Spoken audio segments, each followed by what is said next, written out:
किस तरह से फर्जीवाड़ा करके राहुल गांधी पूरे बिहार की जनता को भरमाने की कोशिश कर रहे हैं। इस तरह से राहुल गांधी तेजस्वी यादव पूरे बिहार को भरमाने की कोशिश कर रहे हैं। मैं इसको कहूंगा कि ये अपराध है।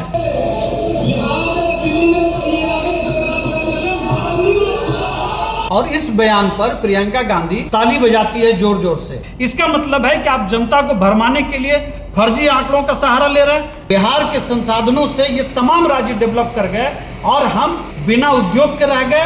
रणजीत सिंह चन्नी कह रहे हैं कि बिहारियों को, बिहार के लोगों को पंजाब घुसने नहीं देंगे, वो गंद फैलाते हैं। बिहार के संसाधन या किसी भी राज्य के संसाधन का लाभ सिर्फ उस राज्य को नहीं मिलना चाहिए, बल्कि समान तौर पर पूरे देश को लाभ मिलना चाहिए। 90 से 2005 का जो दूसरा दौर है लालू परिवार का, लालू जी का और राबड़ी जी का, जब सड़क में गड्ढा था कि गड्ढे में सड़क था, ये किसी को नहीं पता चलता था। एक तरफ कांग्रेस नेता राहुल गांधी बिहार में वोटर अधिकार यात्रा कर रहे हैं, तो दूसरी ओर एनडीए के तमाम सहयोगी दल राहुल गांधी और कांग्रेस पार्टी पर हमलावर दिख रहे हैं। यहाँ तक कि एनडीए के सहयोगी दल उपेंद्र कुशवाहा की पार्टी आरएलएम ने राहुल गांधी और कांग्रेस पार्टी को बिहार और बिहारियों का अपमानित करने वाली पार्टी तक बता दी।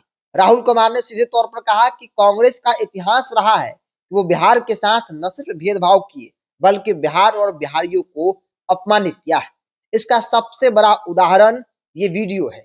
प्रेस कॉन्फ्रेंस शेखपुरा में हो रहा था, उस दौरान राहुल कुमार ने एक वीडियो दिखाया, जिस वीडियो में पंजाब के मुख्यमंत्री चन्नी बिहारियों को पंजाब में प्रतिबंधित करने की घोषणा कर रहे हैं। बगल में खड़ी राहुल गांधी की बहन प्रियंका गांधी वाड्रा ताली बजा रही है चन्नी के भाषण पर। मतलब चन्नी जिस भाषण में बिहारियों को पंजाब में प्रतिबंधित करने का ऐलान कर रहे हैं, और उस ऐलान पर प्रियंका गांधी वाड्रा जो है वो हंसती मुस्कुराती ताली बजाती नजर आ रही है। और इसी को लेकर राहुल कुमार ने, जो आरएलएम के प्रदेश प्रवक्ता है, गंभीर आरोप जो है वो उन्होंने लगाया है। शेखपुरा में प्रेस कॉन्फ्रेंस के दौरान क्या कुछ कर रहे हैं आरएलएम प्रवक्ता राहुल कुमार, उनके पूरे बयान को आप सुनिए।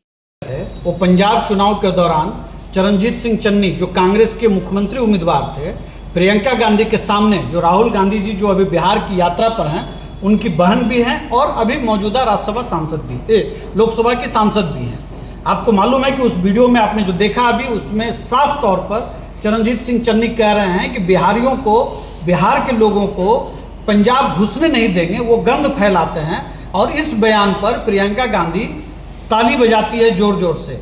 आप एक तरफ तो बिहार के लोगों को अपमानित करते हैं, दूसरी तरफ आप 15 दिन बिहार की यात्रा पर आप निकलते हैं बिहार के सम्मान के लिए, उनके वोटरों के सम्मान के लिए। मैं बहुत स्पष्ट शब्दों में कहना चाहता हूं कि बिहार के लोगों का अपमान किन किन अवसरों पर इस परिवार ने किया है। मैं 1948 की बात करूंगा, फ्रेट इक्वलाइजेशन पॉलिसी, माल भाड़ा समानीकरण। आखिर लोग पंजाब क्यों जाते हैं, आपके मन में ये सवाल होगा, पूरे देश के मन में ये सवाल है। उस वक्त माल भाड़ा समानीकरण एक पॉलिसी आई थी, जिसमें बहुत स्पष्ट तौर पर कहा गया 1948 में कि बिहार के संसाधन या किसी भी राज्य के संसाधन का लाभ सिर्फ उस राज्य को नहीं मिलना चाहिए, बल्कि समान तौर पर पूरे देश को लाभ मिलना चाहिए। और उसका नुकसान ये हुआ कि 10 किलोमीटर आप खनिज ले जाएं या 2000 किलोमीटर ले जाएं, एक ही माल भाड़ा लगता था। और बिहार के खनिज से, आज झारखंड अलग है, लेकिन तब बिहार के खनिज से उड़ीसा के नीचे से शुरू करिए, आंध्र प्रदेश, कर्नाटक, तमिलनाडु, केरल, महाराष्ट्र, उसके बाद गुजरात, ये जो सारे कोस्टल इलाके हैं, उन दिनों बिहार के खनिज से उद्योग वाले राज्य हो गए। और दिया तले अंधेरा एक पुरानी कहावत है, बिहार के संसाधनों से ये तमाम राज्य डेवलप कर गए और हम बिना उद्योग के रह गए। हमारे पास जो खनिज था वो दिए तला अंधेरा वाली बात हुई और हम लोग बुरी स्थिति में रहे। उसके बाद 90 से 2005 का जो दूसरा दौर है लालू परिवार का, लालू जी का और राबड़ी जी का, जब सड़क में गड्ढा था कि गड्ढे में सड़क था, ये किसी को नहीं पता चलता था। अपराध चरम पर था, जो भी और संसाधन बचा वो भी हमसे निकल गया।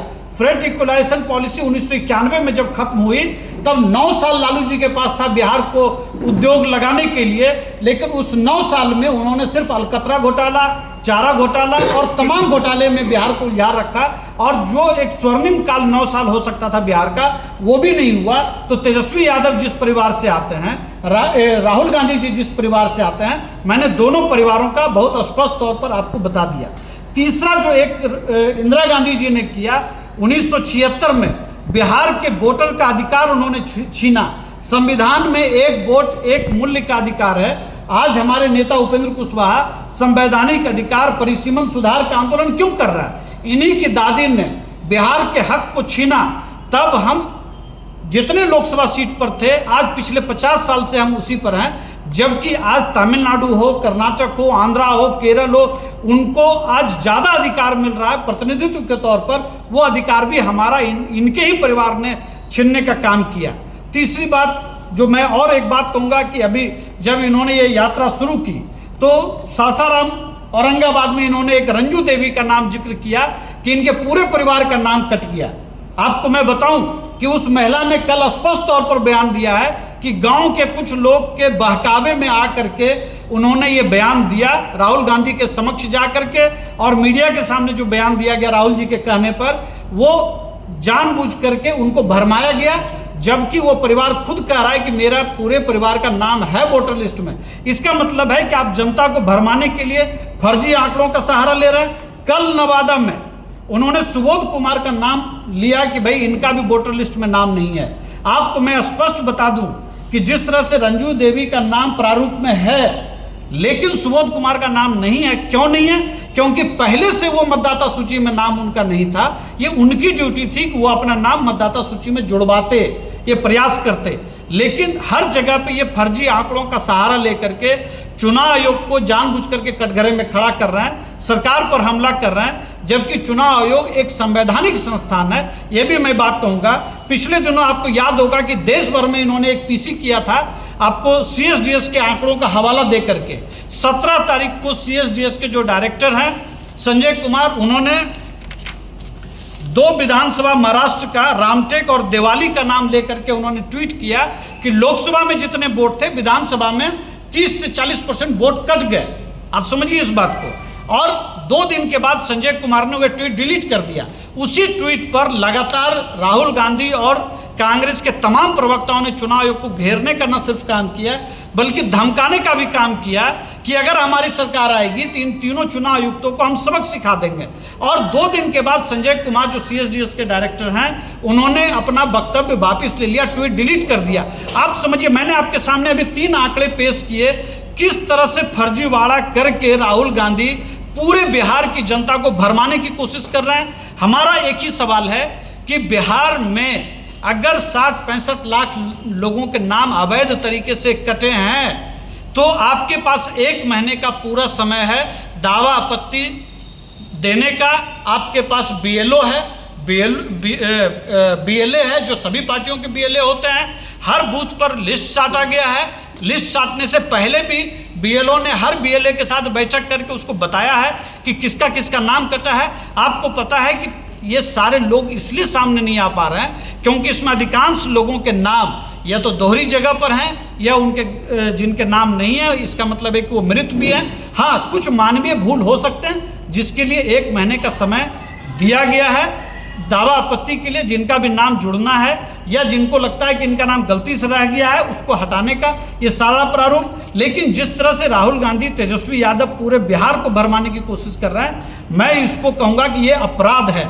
एक बात मैं और कहूँगा कि जो लालू जी के समय में, राबड़ी जी के समय में गड्ढे में सड़क होता था कि सड़क में गड्ढे होता था, आज सड़क मार्ग से राहुल गांधी जी चल रहे हैं। सासाराम से बरबीघा तक आए, कल फिर शेखपुरा से दूसरे जिलों में जाएंगे। निश्चित तौर पर वो नीतीश कुमार जी के द्वारा बनाए गए, NDA के द्वारा बनाए गए सड़कों से वो आ रहे हैं। उनको भी अंदाजा होगा कि राहुल गांधी जी को भी अंदाजा होगा कि तेजस्वी के पिताजी और माताजी के काल में किस तरह की सड़कों पर यात्रा करते थे। 40 किलोमीटर जाने के लिए दिन भर का समय लगता था।